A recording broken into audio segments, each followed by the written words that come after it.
Və bu arada neft azarkeşlərini çox gözlətməyim. Ahmet, Vargas, Freddy Vargas məsələsi həftələrdə danışılır. Neft azarkeşləri həsrətlə gözləyir.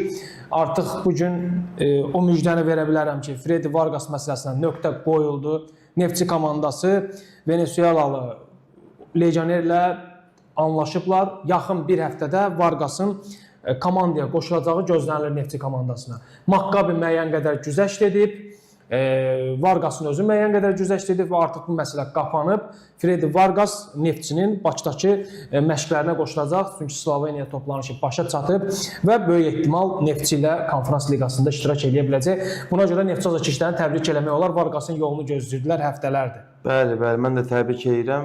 Ümid eləyirəm ki, Vargasda Neftçi üçün yenidən o gözəl performans göstərəcək. Sadəcə olaraq yəni mənə maraqlı olan bu oldu ki, yəni bu sözün həqiqi mənasında Vargas yaxşı futbolçudur. Bəli, yəni heç kim bunu dana bilməz.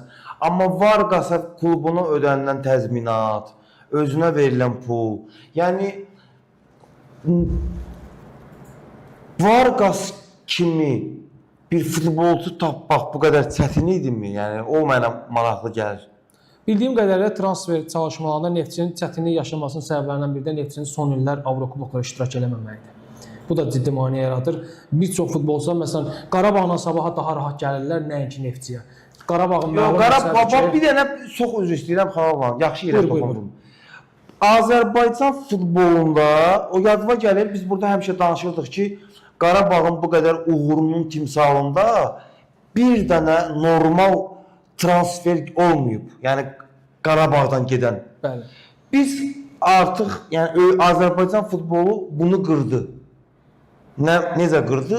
Camilo Duranın Celtic'ə transferi məncə Azərbaycan futbol ölkə tariximizin Azərbaycandan ən böyük kluba olan transferdir. Bəli. Bilmirəm, bəlkə başqa varsa yadıma sal. Flamengo gediş var, amma düşünürəm ki, Avropa klubu baxımından Celtic daha məşhur. Bəli, yəni Celtic dünyanın harasına getsən get. Futbolla azacıq belə deyək də ilgilənən bir insan. Davamlı Çempionlar Liqasında oynayır. Celtic'i tanıyan, yəni Celtic çox böyük bir klubdur və axır ki bizim ölkədən də, yəni o Qarabağın da bu son 15 ilin o uğurun timsalında bir futbolçu axır ki dünyanın tanıdığı bir kluba getdi. Yəni bu bizim çempionat üçün məncə çox önəmli bir şeydir. Özdə Neftçiyə təxminən 13 milyon manat qazanacaq Qarabağ. Bəli, və o ki qaldı sənin o dediyin söhbətə, hansı ki Neftçiyə gəlmir, Avrokubada çıxış eləmir. Mən sözün açığı bunlara inanmıram. Yəni nə mənim? Məncə də ki, tam bu səbəb deyil. Müəyyən ola bilər hansısa futbolçuda bu maneə olsun, amma istənilən halda daha yaxşı futbolçular tapa bilərsən.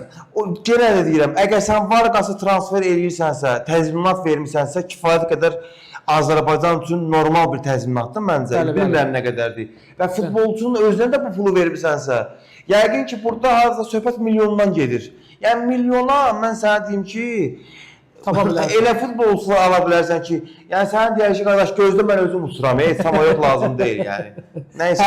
Hətta. Amma ola bilər ki, məşqçi də sırf olaraq Vargas'ı deyib ki, yox, ancaq mən Vargas'ı istəyirəm.